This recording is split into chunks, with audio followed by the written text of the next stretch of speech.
Okay, we've been threading it for a long time. Name calling of the meads and what do you call this and what do you call that? We said we're just gonna call one Steve, and you know what?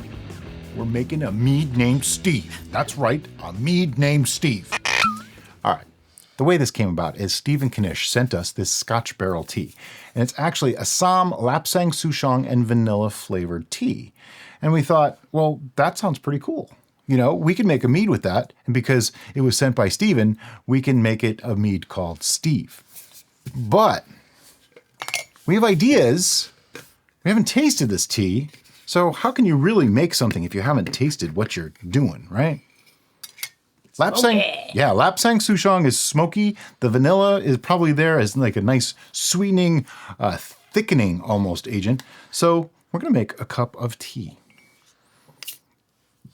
Didn't think you'd watch a mead channel make tea, did you? But this is part of the process of making something with unique flavors, because how can we possibly know what this is going to be like or how to flavor it?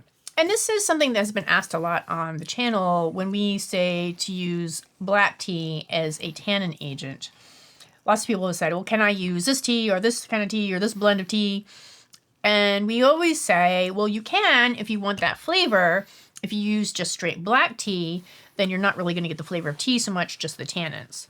So this is when you want to use the tea for a flavor, not just for a tannin addition. 4 minutes. While that steeps, I want to talk to you a little bit more about that. We get this question a lot. There are a lot of tea types that are based on black tea, like Earl Grey. Earl Grey is black tea, but it's also got bergamot, which is going to give it a very different flavor. So if you use that as your tannin, it's going to flavor that mead, brew, whatever you use it in. Now, if you were planning on making a tea that you're going to add a citrus note to anyway, not a bad idea. Then that would be a perfect choice. Another one that was asked recently was chai, which chai means tea, by the way, but we get it. It's chai spice tea. Right. So that is also very strongly flavored. It's got a lot of different spices in there that are very powerful stuff, which is cool if you want that as a flavor in your mead. So if you're going to make a heavily spiced metheglin, then chai would be a good tea blend to add. Right. The idea is, though, green and black tea. Actually, green tea works just as well as black tea, from what I've been told. We've not actually used it, but they say that. They both, at their most neutral, their basic level, will add the tannic properties without altering the flavor much. So you can use anything you want, but those two are going to do the least change to your flavor profile. That's all I have to say on that. I'm going to wait for our tea. All right, this is probably really, really, really hot. You may taste it first. I get to burn myself first. I didn't mean it like that. It smells really, really good. Ooh, it does smell. Definitely get a little bit of a vanilla and that smokiness of the Lapsang Souchong. It is very warm. I would imagine. It's funny, you get more on the aroma. Yeah. You can't really taste it because it's so vanilla. hot.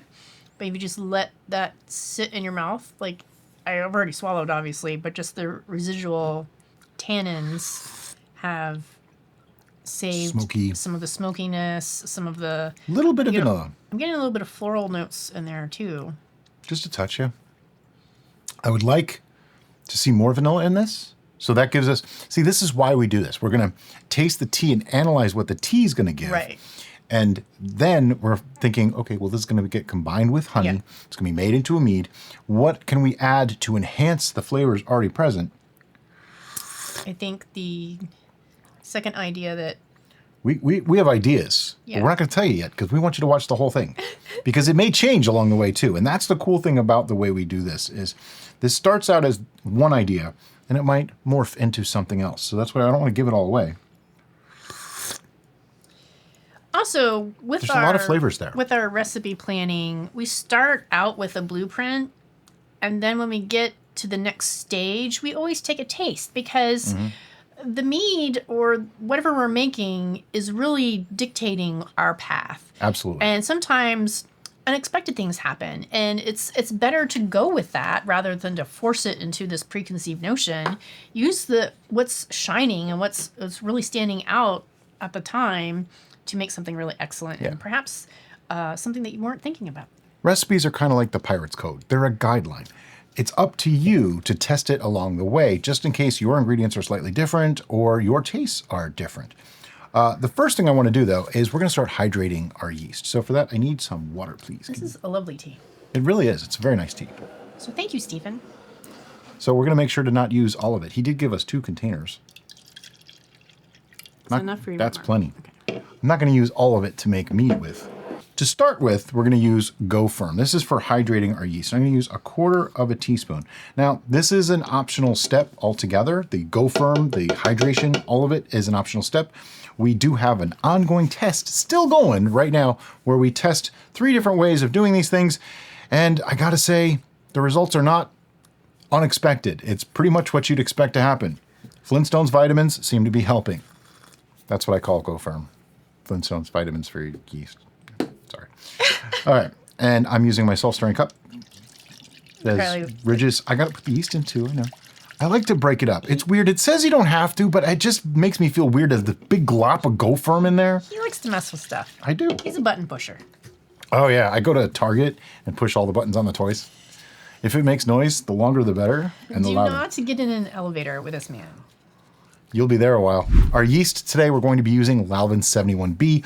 We call it the Beast. In our environment, which is anywhere from 70 to 75 Fahrenheit, pretty much year round, it works amazingly well. It's known for not needing a high amount of nutrients. It's known for chewing through, I believe this is the one that does really well with malic acids and things like that. And it also does really, really well with fruity flavors. Now, we don't exactly have fruity flavors here, but we are using honey. And to me, honey gives a lot of fruity character, a lot of floral character. So I want those things to come through. Anyway, half packet, and it goes. You're getting yeast everywhere. You're supposed to say thwack your packet. Yeah, but why is yeast? Because I looked at you. Oh, thwack your packet. Yeah. Just do it carefully. Keep it in the container. I was waiting for you to sit. Wow. That'll teach me to look away.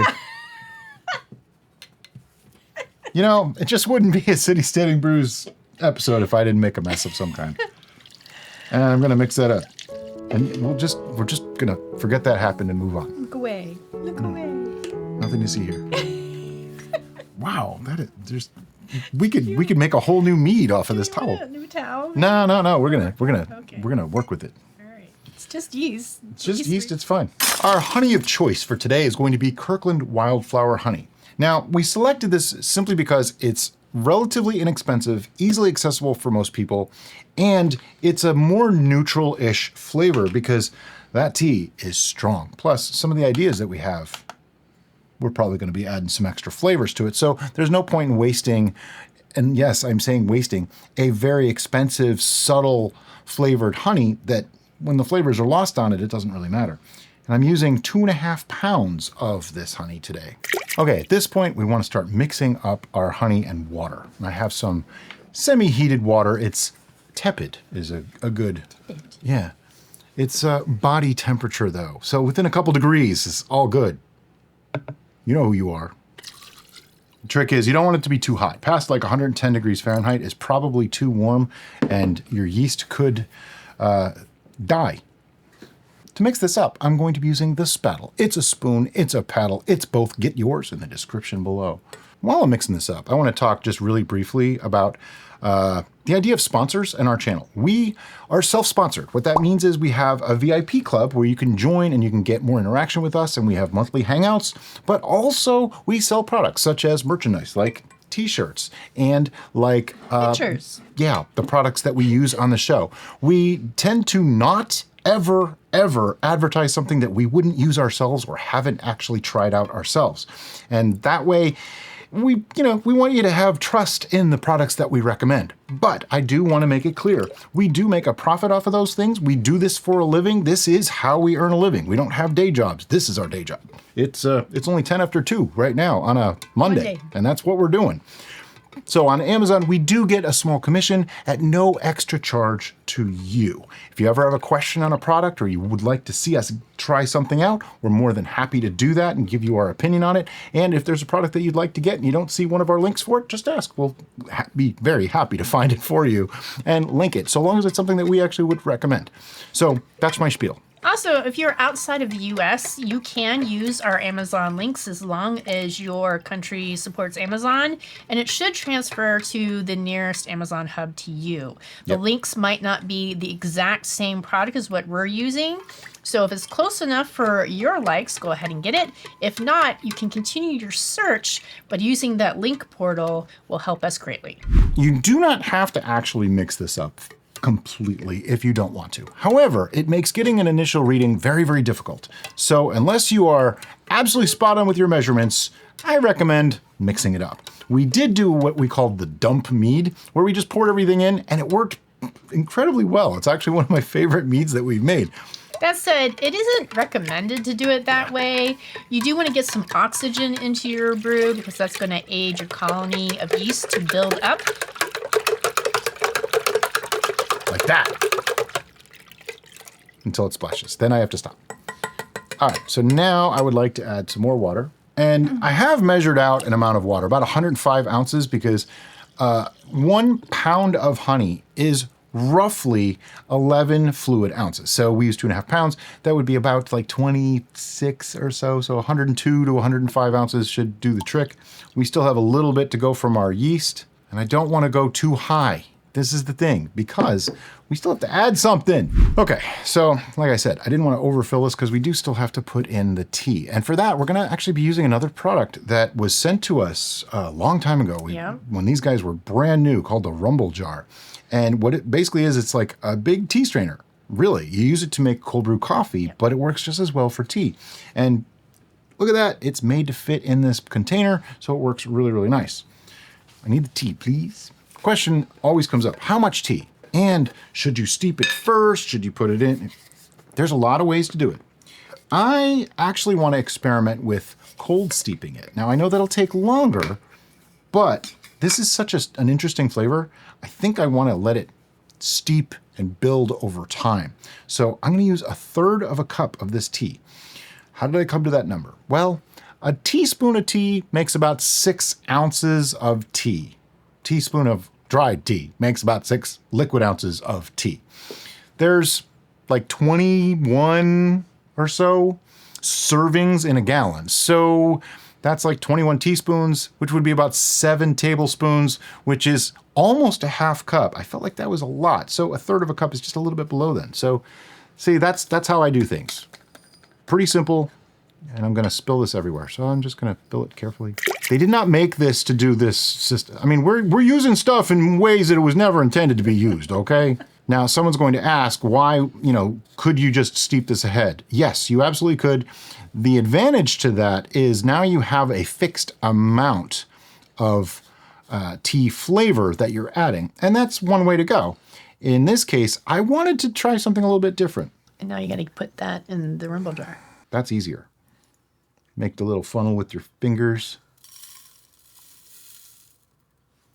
I said easier, I didn't say easy. Oh my God. Now I need more tea. So you might want to just use a tablespoon or a teaspoon at a time and count rather than do this, because you'll probably make less of a mess. My way looks better on television. Anyway, like I was saying, if you steep it ahead, then you have a known amount of strength going in, whereas this way, it's going to keep extracting. So we will want to remove this at some point, but that's the advantage of the Rumble Jar. All I have to do is reach in and grab it like that and pull it right out. So if this starts to be over-extracted and too strong, we can always just remove it at any time. The disadvantage to pre-steeping is you are stuck with what you got. You can't make it stronger. You'd have to dry hop, which is essentially what we're doing, in order to get it stronger. So it's kind of like a catch-22. Either way is fine, and they both have advantage and disadvantage, and that's why we're doing it this way this time. If I can get all the way around the tea and stuff that's all over the place. Do you want to add the fermento? Yes. We're gonna add fermento. On the package, it says you wanna do 1/4 teaspoon at the beginning, 1/4 teaspoon partial way through. I just do a 1/2 teaspoon up front, and it works for me. Now, this is another optional ingredient, and in our past, whenever we've brewed something with tea, the tea itself seems to have plenty of nitrogen to make the yeast happy. So in this particular brew, fermento might not be necessary at all. But it's the insurance. It's better to have it in there than to and not need it than to not have it in there and need it. Yeah, because you can't hurt if you're using fermento. If you're using something with like diammonium phosphate, too much could actually flavor it, and it's not recommended at certain points to add it, that kind of thing. I'm not super knowledgeable on those because we don't use them ever. But fermento, you could pretty much add a lot, and it doesn't really matter. It's not going to harm your brew. I wouldn't recommend it, though. It's kind of a waste. However, as she said, tea does have a lot of nitrogen in it. I actually looked into that at one time, using tea as a nutrient source. You needed quite a bit. I think about the amount that we added might be about right, but I don't know on this particular tea. There's a lot of factors involved in that, so that's why I'm not saying absolutely you don't need it, but you know, a little nutrient doesn't hurt. It's all good. All right, let's look at our yeast and see how they're doing. All right. I see some foam in there. Definitely active. I think our yeast is looking pretty good. That's the benefit of pre-hydrating your yeast. You get to see a little glimpse as to whether they're going to work or not. Yeah. These guys look like they're ready to go. If instead the water was clear and you just had the yeast sitting on the bottom, they're probably not alive, okay? Not necessarily dead, but probably mostly dead. Mostly dead. And I'm just going to pour this right in around the rumble jar.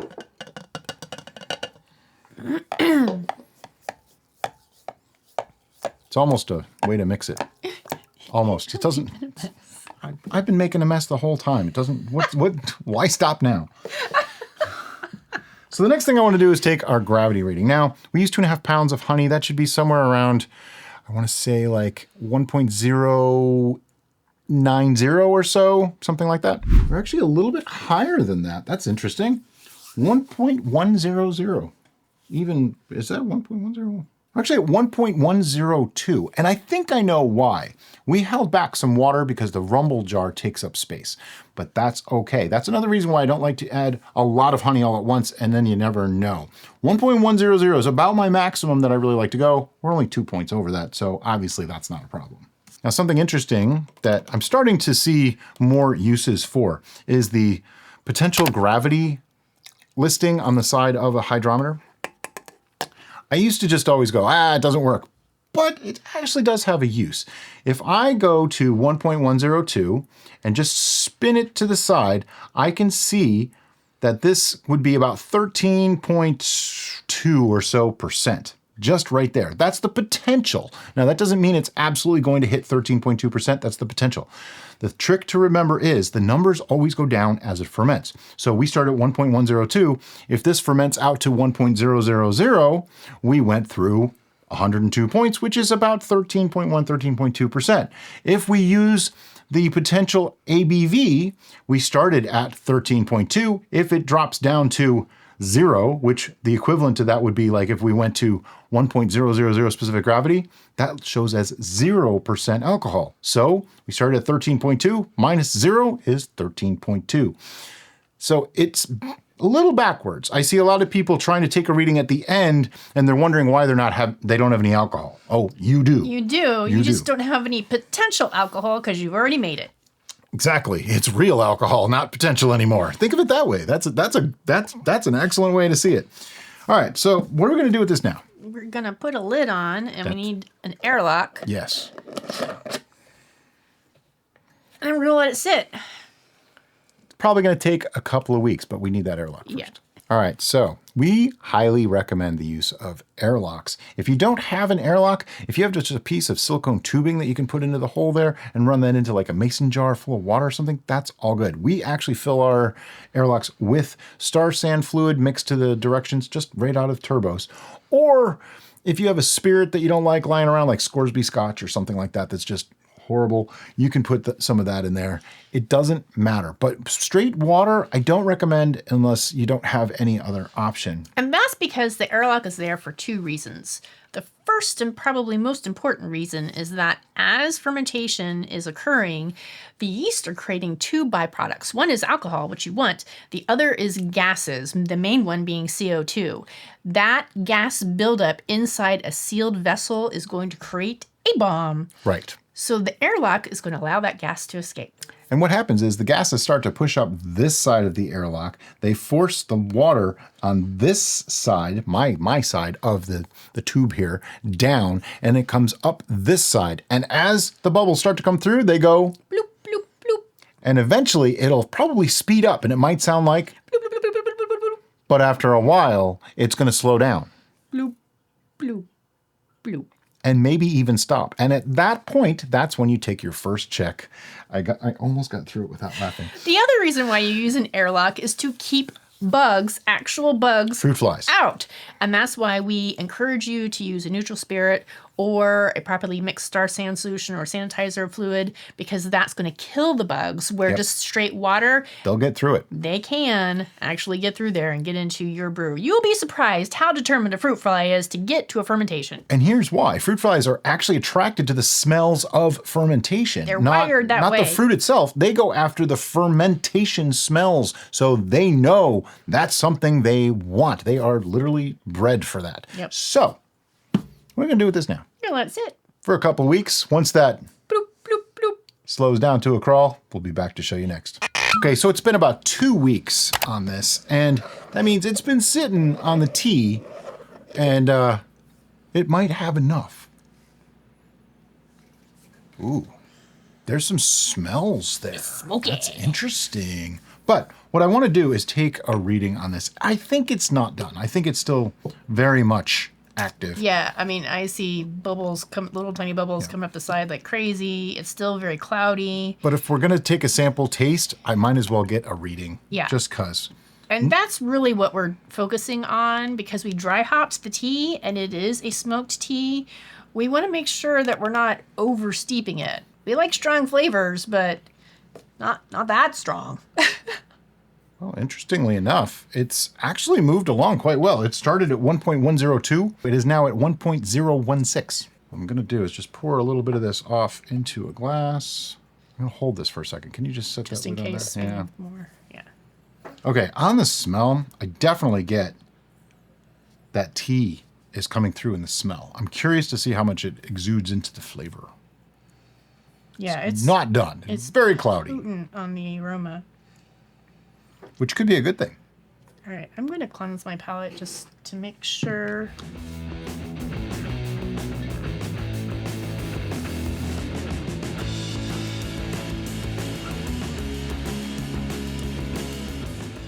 I'm going to say that's just right. Yeah, We need a vessel to pull that out. that's actually pretty good. Just It as really is.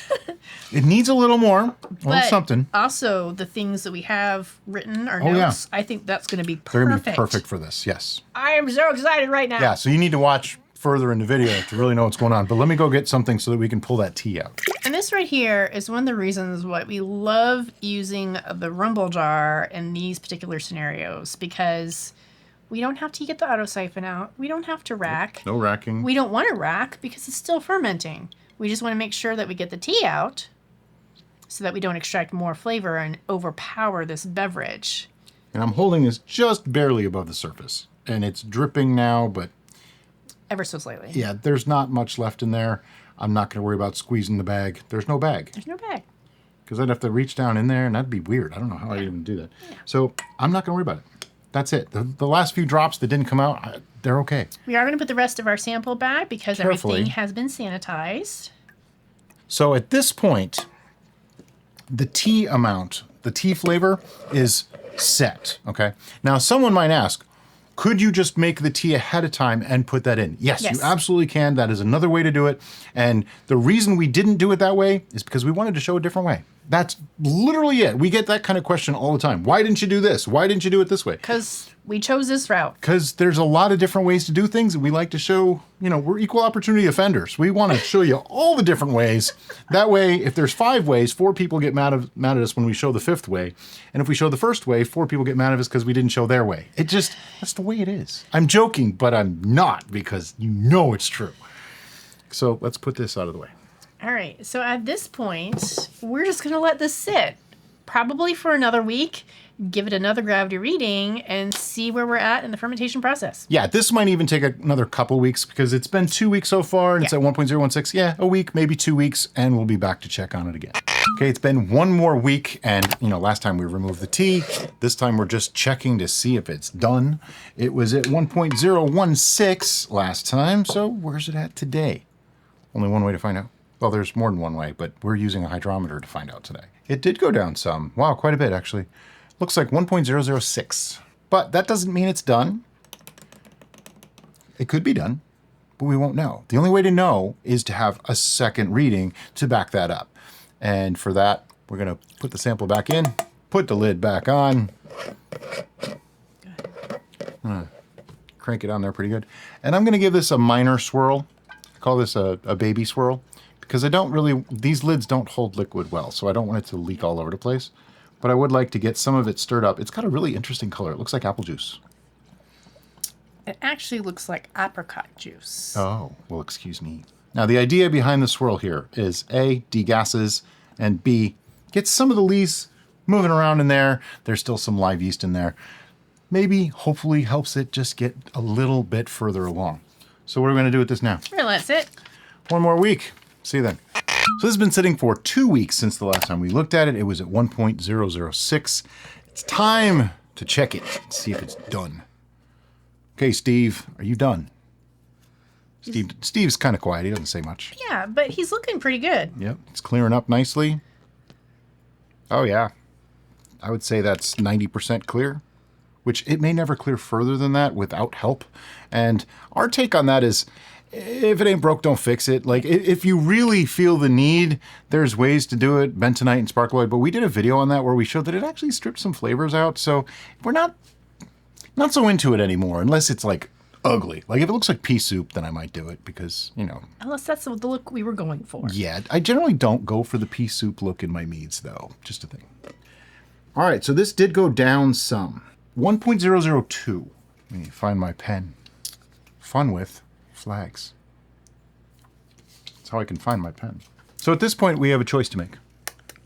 Well, we know we're going to do some things, and Yep, after we do those things, we have to pasteurize. Right. So we could, in theory, move forward. What is our ABV at this moment in time? That's a good question. Let me get the calculator teacher said I would never have handy and figure out our ABV. So we started at 1.102, which is actually like at the high end of where we usually like to start. Not that it's a problem, just it's, right there. Minus 1.002. I can already tell you what it is. It's 13.1. What do you know? 13.125, which means 13. So it is at 13% right now. I'm okay with that. Are you okay with that? Yeah, I don't think I actually want this to go any higher. And okay, here's the thing. You could let this sit and get a couple more points down and it would be fine. If you like things dry, I would recommend doing that, as a matter of fact. But because we have a plan B, well, plan A for this, but as a part B, we know we're going to be adding something that's fermentable. So I don't want this to be dry. Because we're sweetening it. Right, we're going to be sweetening it. So it doesn't really make a difference. Now, I also know that we're going to be adding some other stuff that's going to dilute it slightly. So 13% might drop to 12% or 11%, and I'm fine with that. 11 to 12% is kind of the sweet spot for flavor for us. So yeah, I say we move forward. All right, so I'm going to get the equipment for us to rack because we do have a decent amount of sediment on the bottom. So we're going to rack this to our favorite pitcher, and that way we can get to adjusting the flavor. All right, so we racked it to a pitcher. It's about 108 ounces or so after all is said and done, and we have our sample glass. So this is our unadulterated Steve Original. Yep. And this is the Scotch barrel tea with wildflower honey. Basically, that's it. Yeah. So it's an interesting smell. The aroma is very smoky. Yeah, definitely smoky. It's a lot sweeter than that 1.002 would make you think. Oh, heck yeah. And the smell is kind of on the aggressive side. But the flavor... The flavor is nice. It's like very aromatic, very almost floral, which we found that tea wine and tea meads do that. But what I wanted to do now is use the... oh, no, I did it already. I think it's the herb nature of tea with the floral nature of honey combined. Comes out really nice. So we had some ideas initially on where we wanted to go with this, and I think those ideas are standing... They may be changing, but I don't know yet. Oh, I thought it would be great to add. I still think it'd be great. I just don't know how much of each we're going to end up adding. So the first thing that we were going to do is we were going to add some flavor to this. And now, when we... when you come up with something like this, the Mead called Steve, we had no idea what to go with it, right? we knew that it was going to be smoky. We knew that it was going to have the tea thing going on. We knew that it was going to have honey. Do we want to start with that, or do we want to start with back sweetening? I don't know. That's the problem. So Okay. the flavor we contemplated adding was peach. Yeah. Because we thought that And we have a peach extract to do that because it's easy. But we thought the smoky notes of the tea and the sweetness of the honey with a little bit of peach would be really nice. But there's so much flavor going on in Steve already that I'm wondering if that's not the route we want to do, considering what we intend to back sweeten it with. Meadow foam honey. So if you watched our Meadow Foam Mead video, I think we actually ended up doing 2 with Meadow Foam. I think we've used it a couple times, yeah.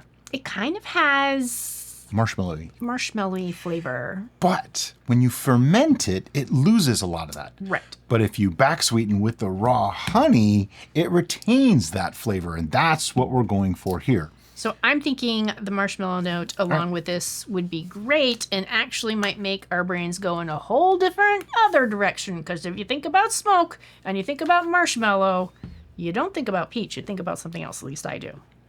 It crystallized. It's not that bad. It's all right. And we go with some honey. Look at that. It just, that looks wrong, man. It does look wrong. Yeah, I do. They need to see that. That is funny. Made her choke, snort, whatever that is. Oh. Now, crystallized honey is totally fine. It just takes a little bit more work to mix it in. And yes, we could heat it and all that kind of thing if we want to. I'm just going to mix it. It's okay. Yeah, as far as flavor additions on this, we had a plan, and now that plan might be slightly different. And, you know, to me, that's homebrewing. You start off with an idea of what you want, because this is something. Actually, let me go on a tangent here for a second. A lot of the time, people will say, "I did this, this, and this. Is that good?" Or "It's sitting at this number. Is that good?" Now, good is a relative thing. I can say that that's not a bad thing, but I can't say if it's a good thing or not, because most of the time it depends on what your intent is. Like, what were you looking for? What do you want your brew to be?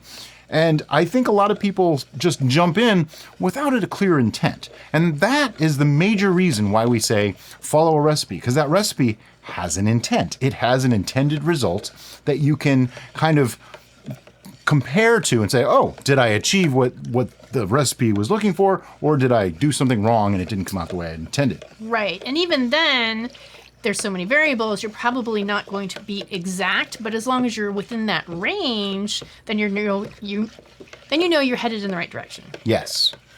Where to just say, like, after 3 weeks, my brew is at 1.012, is that good?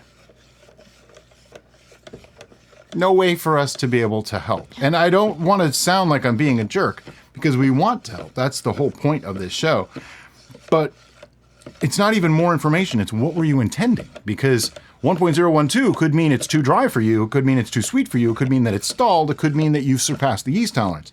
All of those things are a possibility. It could mean that that's what you back sweetened to after it was dry. But without any more information, we can't possibly know. And do you like it sweet? Do you like it dry? That bit of information would be very helpful to be able to tell you if it was good or not. And this brings me to a Derica rant. I'm going to blame the school system. That's right. I am a retired school teacher, and I have learned by my atypical way of learning myself and dealing with students that don't learn the same way as everybody else is, which, shocker, nobody does. And that when you say, here's a problem and here's the answer and there's only one path to get there, is not helpful. That's not a real life applicable thing. And it is really upsetting to me that the only students that are taught to think outside of the box, outside of the parameters, are the gifted students, where they probably don't need that education as much as the quote-unquote non-gifted. They gave us gifted students education like that because we were bored with classical classroom teaching. Sure, I can understand that, but because so many institutionalized educational systems are removing any creative thinking, be it the arts, the music. Yeah, I don't disagree. Anything that it's a disservice to our kids, and it leads to, well, what number should I have in homebrew? Yeah. there's not one number for you to That's true. have. That's true. I never thought about it like that. That actually makes a lot of sense. I'm done ranting. Thank you for coming to my TED Talk. So I mixed that through pretty well. Time for another little sample taste here. It smells the same. Just wanted to say. Well, that's curious because sometimes I didn't honey, add much. I mean, I'm getting some honey note up this in is 3 pounds I added to there. Like, That's true. I put in a few ounces in reality. But I don't want to overdo it because this could very quickly go too sweet. I think it needs more. It's really nice though. Yeah. I think it needs the other thing that I mentioned that we might want to add. Yeah, I think as well. All right, here we go. Squeeze out another one. But oddly enough, now I'm thinking the peach is going to be fine. Yep. You never know. I was trying to not hit you with it. You have to make the noise too. Yeah. Hey, you know, the things that happen. This show just taking a unique turn. Somebody asked me recently if we script our show. No. I was like, it comes up every once in a while. Somebody asks. And my reaction usually is, do you really think we script this? Like, we've tried scripting a few things. Like, well, usually we have notes. The Brews News channel that we tried, that was scripted. It was so painful for me to do because I had to follow the script or it didn't work because I had a co-host who was not really there that I had to make them speak to. So it had to be timed. It was painful for me. Yeah. It was really hard. I can have a perfect idea of what I'm going to say and it'll come out of my mouth completely different than what I intended. In other words, we're just as surprised at what we're saying as you are. Yeah, I like it that way. But we are careful. I mean, a lot of thought goes into what we're doing. And we talk a lot off camera about concepts and ideas too. So a lot of that, even though it's not scripted, it may be pre-planned to some extent. Like this one, we knew what we were going to do with it, what we had planned, what we talked about. And, well, we're going to adjust as we go. But for the most part, it's following the plan. Yeah. With one addition that came in just a few minutes ago. Possibly. We don't even know if that's even going in yet. And I think our lesson for this, at least what we're hoping to instill in this particular brew, is to be creative and let the brew guide you rather than stick to, nope, this is what we were going to do. Because sometimes things change and a new idea, a better idea may come forward during the process. I liken this to cooking. And here's why. There's baking and there's cooking. Just like the brewing part, we had to follow a formula. We had to get it fermented. But now we're in the cooking phase where we're making flavor alterations. Yeah. And let me just say it this way. There are people that the recipe says I have to put this on the grill for 40 minutes at 350 degrees. And at 30 minutes, they check it and it's charred black. It's burnt. But the recipe says 10 more minutes, so they leave it for 10 more minutes. Even though their intuition says it's way done. Then there are other people that look at it at 30 minutes and go, would check it at 20 minutes probably and go, ooh, this is looking a little overdone. Maybe I need to check the internal temperature and make sure it's safe to eat and then do something else, change from the recipe because my situation changed. I'm the second kind. I definitely do that. So that's the gist. Basically, adjust the recipe as you see necessary instead of just following blindly when you see things going wrong. If you see, like, if you don't know what you're doing at all and you're brand new to this, obviously follow the recipe as close as you can. Use your intuition. If something is going very wrong, ask. I mean, ask us. That's part of why this channel exists. We do respond to comments as much as we possibly can. But for the most part, you'll want to follow it. But over time, you'll learn and you'll go, wait a minute, this is putting off a funky smell that's not supposed to. Or this is fermenting way slower than it's supposed to. And you start to think maybe something's wrong. Blindly pushing forward with a recipe at that point isn't helpful. But a little intuition and knowledge and experience goes a long way. So that's mixed in. I've talked enough. So I find it funny. I keep glancing over at Brian and I notice the honey bottle is just past him and there's a little sticker on the back of the honey bottle. Raw honey crystallizes naturally. To reliquify, place jar in warm water. No kidding. I didn't smell it. Oh, definitely get more honey. Yeah, there's a lot more honey in there now. I think that's a nice sweetness level. Yeah. I think with the next edition, it might actually be like there. Yeah. because the next addition is peach extract. Now, I know that this will add a touch of a sweetness-like thing too. By the way, this is the Olive Nation one. It is ingredients: water, alcohol, natural flavors, and ascorbic acid. So these aren't really peach extracts, they're peach flavored extracts. Olive Nation seems to be one of the better quality, extracts where they tend to use better ingredients. This is half a teaspoon to start with. Might not be anywhere near enough, but I don't want to overdo it too fast. Or at all, actually.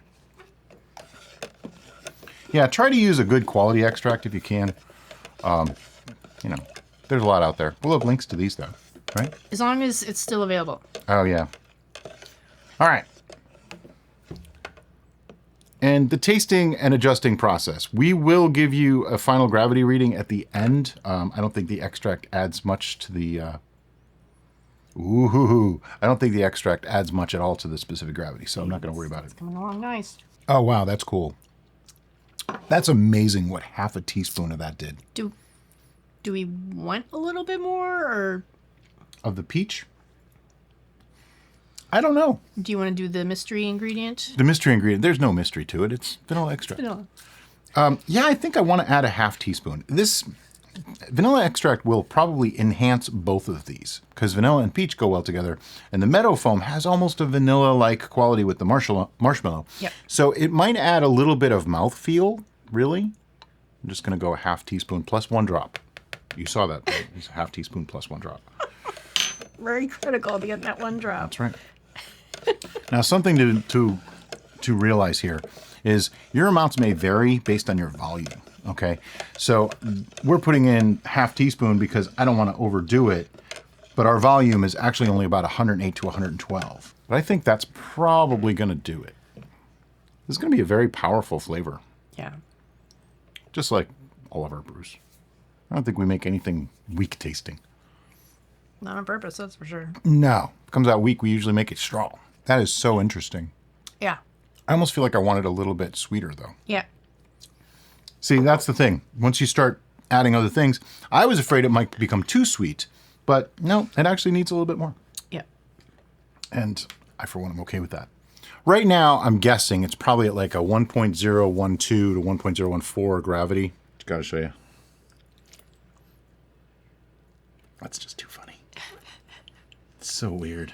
So for anyone who's curious as to how much we added, we're probably at maybe half to 3/4 of a pound of honey at this point, which means we added anywhere from 15 to 20 or so points to that 1.002. We're going to take a final gravity reading after we're all done with our adjustments. Yeah. Just to give you an idea. I just, I like to estimate things and then be proven wrong by the numbers. Or Actually, proven right. Yeah, I don't know. I don't think probably about a half pound. Maybe just a touch over a half pound. 5/8 of a pound, which would be like 20 points. When I taste it, I'll give my actual estimate. Now, you might be curious, why meadow foam honey, and can you use other honeys to do this? Yes, you can use other honeys, first off. Yes.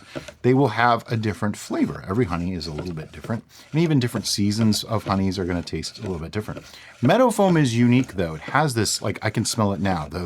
The aroma of it is very much like marshmallows, which is really, really cool. And it adds an awesome extra note of flavor and complexity to this particular mead. If we had used any other honey, it would still sweeten, but it may not add that extra level of complexity. Yeah. Not that that's a problem. Just saying. I suppose you could probably get marshmallow extract and get it that way. Yeah. Or more vanilla, maybe even, might do most of the heavy lifting. Another question that you might have is, why didn't we ferment with meadow foam to start with? Which I sort of answered already. It's because when you ferment with it, it kind of loses some of that marshmallowy flavor, but also it's fairly expensive. So we used, I think it was just a wildflower honey to make this because the flavors are so strong that most honeys are going to get kind of lost in this. So just use a cheaper honey, and then you can always back sweeten with something a little bit more expensive that offers the notes that you're looking for. And I think it's mixed. Right. Kind of like peach creamsicle with a little bit of smoke added. Something about vanilla smoked peaches was the concept. I'm kind of shocked that little bit of peach Yeah. did that much. It really did pull a lot of weight. It did a great job, and I'm really enjoying the flavor of this. Wow. Yeah. That is really good. I think we're done. We are done. So let's go ahead and take a gravity reading and see Yeah. where we are at. That right there is the key to homebrew. Adjusting it till you like it. Because the way this came out at first, we would have been like, it's okay. You know, might sit on the shelf for a couple years before we drink it. Like this, I'll drink this. Oh, I didn't give my estimate. Based off of what I was saying before, it should have been like 1.022. I was a little off. It's 1.030. But 1.030 puts this in the sweet category. I think the strong smoky flavors help tone that down a bit because it was strong. It was very smoky, aggressive forward, and I think sweetening it helped tone that down just a touch. And that's the thing. Like people always ask, "Oh, is 1.030 too sweet?" Compared to what? That is the problem because taste is a very subjective thing. Like I've made capsaicin capsicum chili mead, whatever you want to call it, that were 1.060 final gravity that didn't taste sweet. They tasted still like very, very hot. Because that sweetness had to balance with the capsaicin, the spicy notes, so you get a good balance of both. Same thing for metheglins, which had a lot of spices, not spicy, not heat spicy, but like allspice, cinnamon, stuff like that. Where a fruited mead, because of the fruit notes, are going to inherently give your mind a sense of sweetness, can tend to be a lot lower on the actual sweetness level. And still come through. And still taste sweet. Okay, so what's the next thing that we need to do with this? The next thing we need to do is rack this into a carboy of our choice. Since we are probably going to be a wide lower mouth side, it's probably going to be a wide mouth. We're going to go ahead and put its lid and airlock on it, just like we normally do, and then we're going to do a pasteurization on the full batch. I have a link to our pasteurization procedure, but Brian's going to give you a quick rundown right now. We do it in a rather large pot filled with water. We use an immersion circulator. Some people call it a sous vide, but that's actually the method. Look smart at your next party. Then we put the container in, the whole container, with airlock and everything. We let the interior temperature of the brew come to 140 degrees Fahrenheit. I'll put the Celsius right here. And we hold that temperature internal of the brew. I actually check the internal temperature, hold that for 22 minutes. After 22 minutes, unplug everything, take the brew out, set it on something, wood or something like that so that it won't get thermal shock. Let it come back to room temperature. I will break the seal on the airlock a couple times because it'll start to create a section. It'll reverse, rather. And then we let that sit for a week, and then we'll be back to give a tasting. Now, some things that happen during pasteurization, people have asked. Yes, it degasses, sometimes very aggressively, so be careful for that. Watch that it's not going to just bubble everything out all over the place. Remove the airlock if you really need to, if it's just overdoing it too much. It shouldn't be that strong, but I have heard of a couple people that had it do that if it was super, super gassy. This has actually been sitting for a little while, so it's probably not going to do that And we much. did stir it a lot while we were doing the adjustments, so that helps degas it as well. Oh, yeah. But like we said, that'll sit for a week, and we'll be back in a week for a tasting. Okay, so last week, we actually sweetened this, pasteurized it. So this week, we get to taste it. Now, Steve has cleared out quite nicely. He's this gorgeous reddish brown color. Really, really clear. I mean, you can see that going in the glass. That is gorgeous. Speaking of gorgeous, I love these little glasses. I got new glasses for beer tasting, and I've been wanting to use them, but we haven't had any beer, so we're doing it for mead. Sue me. It doesn't have the tulip shape, so, you know, I don't get the funneling effect, but it makes him happy, so it can't be that bad. Exactly. And we're just going to close this up. All right, so yeah, the color is kind of like a it's lightly like golden steeped amber tea. Yeah. I would say. It is very nice on the clarity. Yeah. Good color and everything. Yeah. Ooh, on the smell. Ooh, it's potent. Smoky. Yeah, there's a nice smoke. There's an extra flavor in there that I'm not sure what it is. I get honey, but it's almost like a bouquet. This is just wildflower honey. That's a delightful. Oh, we back sweetened with meadow foam. That's what I'm smelling. Yep. This is wonderful on the nose. A beautiful bouquet. Yeah, that could not be better. This was started March 17th. Today is May 5th. Oh, wow. This is not even 2 months old. This kind of smell? All the Steves. Cheers to you, Steve. And to the Steve that sent us the tea. Thanks. That was beautiful. It has so many layers going on. I just took the smallest sip ever, but I'm getting a little bit of like almost a citrusy orange thing. I get the smoky tea thing. There's an extra fruity note in there. There's vanilla and stuff like that from the meadow foam. This is wonderful. Well, we added vanilla extract too. Yeah. I'm not getting a definitive peach note. That's what I'm tasting, but I can't place it. Right. You wouldn't say, this is peach. No. But if somebody said, oh, by the way, there's some peach in there, you might go, oh. It blends so beautifully well with the vanilla and meadow foam. And that's what I was getting. Like, there's this extra fruity note that I wasn't sure what it was. When you said peach, I was like, yeah, that's what it is. Now, everything that we added to this, we based off the tea that Steven sent us. Yeah. That was our... Except peach. Everything we added was based off of that tea and what we thought would accentuate what would go with that tea. Yes, that I agree with. So that was our muse. Yeah. If you will. This beverage is fantastic. This is a really nice mead. If you like metheglins, you're going to like this. If you like things that aren't overly sweet but still have the sweet characteristics, you will like this. I want to talk about this for a minute. All right. Are you going to take us on a trip? No. You say if you like metheglins, you'll like this. Well, is this a metheglin? Is this a melomel? What is this? Guess what? It's Steve. That's the point. That's why we called it Steve, because you cannot classify it. It is mead. Now, Steve is its own creation. It will not be classified. I also want to point something out. I can appreciate wanting to classify things and categorize things, and I get it. And if you're into competition, you have to. But for the average home brewer, the fact that it's mead is enough. Like for me, it's mead. I don't need it to be a metheglin or a melomel or whatever. There's still mead. Some people actually get that confused. I have had people tell me that a melomel is no longer mead. And I'm like, it's a subcategory of mead. It's like you have mead, then you have all the types of mead right underneath it. They are all mead, but not all. Like, in other words, all metheglins are mead, but not all meads are metheglins. There you go. Subset. Right. Now, this is Steve. Steve is his own thing. Steve is a mead. Steve is a mead. If I really had to classify it, to be totally honest, it's a traditional. From what you know why? There's no fruit. Well, it's fruit extract. Tea would make it... The peach. The peach is an extract. But it's an extract. There's actually not fruit in it. Okay. I would say... The tea would make it a metheglin. Fine. I would say... Technically. Competition-wise, this would be... Experimental. Or metheglin, because tea is an herb, making it metheglin. From what I've understood, I don't know. Experimental and be done with it. I don't do the competition thing. I like making stuff for me. I don't need some judge telling me what I did right or wrong. Do you remember the tea wine that we made? Yeah, I feel like I would like this better cold. Yes, I agree.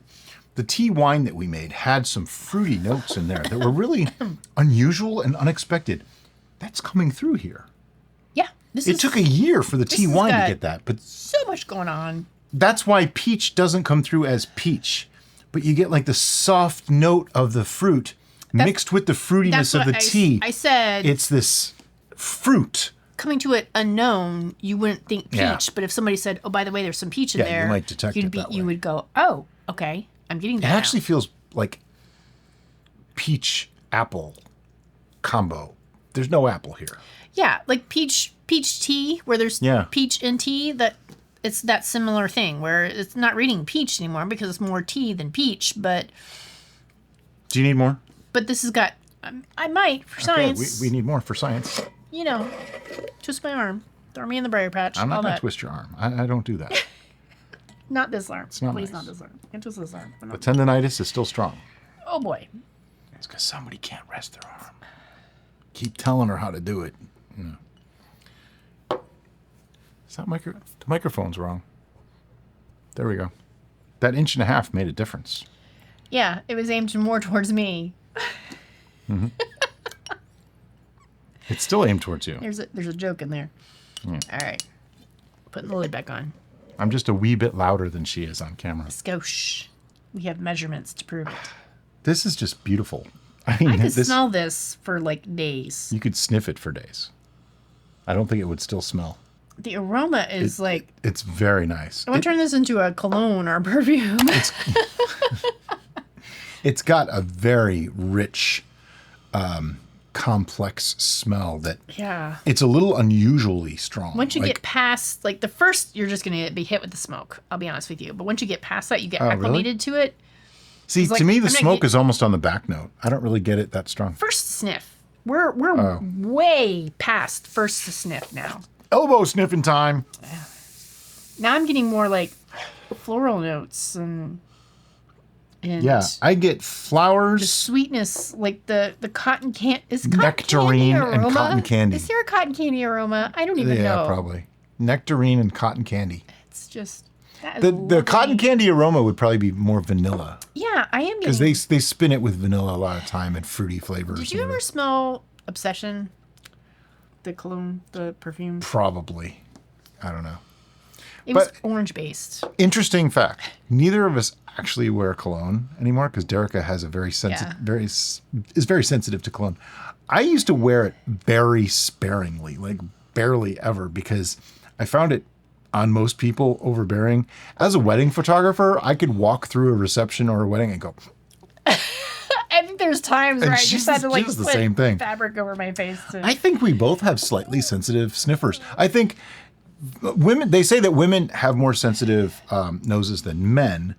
And maybe you're a little more sensitive than the average woman. I might be a little more sensitive than the average man. Although that's been said before about other things. Maybe. This aroma is delightful. That's the baseline on that. As far as taking you on a trip, it enters with a nice viscosity. It's not super thick. It's like a medium viscosity. I'm getting the apple sweet floral thing right up front. Then it goes richer, and that's the vanillin and the meadow foam honey reacting with the peach, making this really interesting, deep, complex Plus flavor. the smoke, I think, is getting into the flavor as well. You're saying smoke. I'm not getting as much smoke. A little bit. Now, keep in mind, I love smoky whiskey, so I may be slightly... This is not a peated smoke. No, This is a no, it's a tea different... smoke. Yeah. When I smoke things or add smoke to things, by smoke, I mean smoking something. Wow, I can't say this any other way. I am no longer a smoker, but I smoke foods and drinks, okay? So when I do that, I tend to overdo it. I think it's because I'm slightly immune. Desensitized, Yeah, desensitized to the smoke itself. And if anybody reads too far into that, please don't. I stopped smoking 15 years ago. Yeah, remember sensitive nose here? That Mm-hmm. includes smoke. So Yeah, I quit the day she moved in with me. yep. As a matter of fact. I can't do that. But the flavor profile, because I know it is a smoked tea base, I'm attributing that darkness to the smoke. If I didn't know this was a smoked tea base, I would wonder if we bochetted some of the honey. It does have a bochet-like quality to it. It's a richer honey flavor than you would expect. And I'm thinking that's the combination of meadow foam and smoke together with the vanilla might be really accentuating that. Very interesting how you can replicate different flavors with just different combinations of things. I would not bochet Steve. Bochetting Steve is a bad idea. He does not want to be cooked. He wants to be in his pure. I don't know. unadulterated It form. could be awesome. We don't want to say no. Well, I'm just. We've never had great luck bochetting, but that's about to change. We're going to try it. We have new techniques on the books. Yep. We just have to do it. Test. But in the meantime, we have to put a number on this. We do. All right. Let's get serious about this. Stop. I've been serious the whole time. Dilly dallying and enjoying stuff. We have numbers. No more enjoyment. I think you have a point about the cold, though. This might be slightly better chilled. Yeah. It just some things promote. Yeah, and that's like, fine. oh, this would be great warm. Someone this will would be say, great why didn't you do chilled." this chilled or do another? Because we never do that. That way, all of our scores are on the same basis. Right. The only things we chill are carbonated ciders and carbonated beers. Because Because that's what you do. in our personal perspective, that's how they should be served regardless. That way, it puts all of them on the same playing field as Right. well. I would say I have a number. Wow, there's an L etched on the bottom of the glass. I don't even know. No idea. Libby. These are Libby glasses. Oh, these are Libby That's glasses? why. Yeah, these are Libby glasses. Can I find my L? What's really weird is the Libby glasses got stupid expensive for like a week. And then they came back. And then it came back to normality. normal. That was a while ago. It was a couple of months ago. I am having problems putting a number on Steve. Steve, I think I'm happy with the number I have. numbers don't suit you, man. You're your own person. Are you ready? Yep. 1, 2, 3, 9. Yeah, I couldn't quite go to 10. I think with age, this is going to be that much better. But this is a really nice mead at this age. Yeah. Really good. This is complicated. This you could drink a lot of. Hey, you know, we're of the generation We are the generation. from before cell phones. Yep. And before the internet.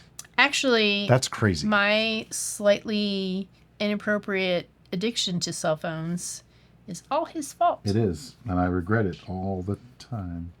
So it started at 1.102. It went to 1.002. I can already tell you what that's going to be. It's going to be 13.125. Yep, 13.125. What do you know? Da, da, da. But Your flag, there it is. my pen. fun with We have a little flags. thing of, see?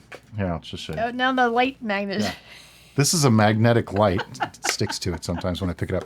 But this is our pen cup with ruler and scissors. And he has one pen. There's one pen in there that One. I actually like. I hate all the rest. And that's why we put the flag on it. Yep. And it actually says Fun with flags. fun with flags. If you get the reference, you get the We're reference. those kind of people. So this is, I'm going to call it 13%. Yeah, that's a good number. Nice round number, probably very accurate. Because after we did back We sweeten did it and back put some stuff in there. Yeah, whenever you back sweeten, you always lose a little bit. So it might even be a slight bit less than that. But yeah, you know, it's close enough for Does it homebrew. even matter? It doesn't. If somebody ever looks at me when I give them a glass and I say, and they ask, oh, how much alcohol? 13%. Oh, I don't drink anything over 12. I take the glass back and they never get another one. That's how that works. Oh, no, they can stay. They just can't drink any of my No, stuff. get out of my house. See, she's the mean one. I'm the mean one. Everybody thinks I'm the mean one. No, she's actually the mean one. I'm very forgiving and very nice, actually. I am perfectly calm and normal and everything is cool until you get just past that point. There's a level. And then you're done. There's a line. She You're draws done. the line, but no one else knows where the line is until Yep. you cross it. And then it's too late.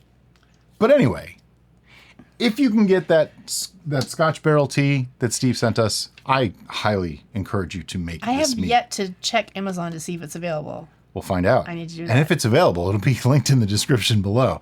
I think it is, though. Okay. Oh, Maybe. I don't know. maybe not. I don't.